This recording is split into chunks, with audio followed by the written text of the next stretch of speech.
Africa Media Live TV. Kindly subscribe to our YouTube channel to get updated on the trending gist, latest news all over the world. Like our page, subscribe, and share with friends. Thank you.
I am Seraphin by my mother, and my mother, my father Muslim too. Wow. So I was brought up like that.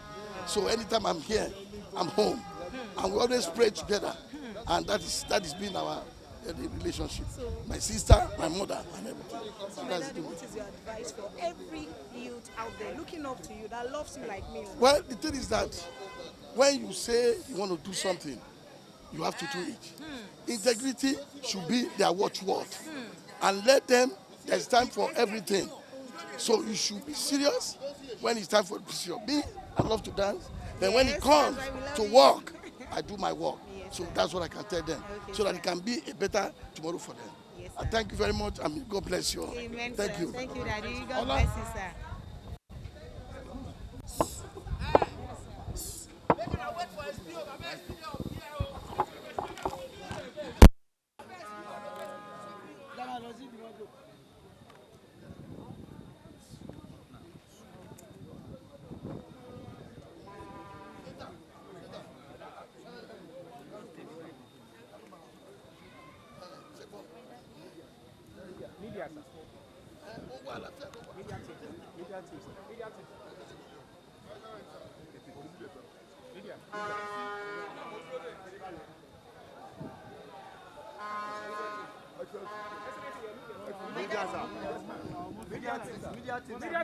Africa Media Live TV. Kindly subscribe to our YouTube channel to get updated on the trending gist, latest news all over the world.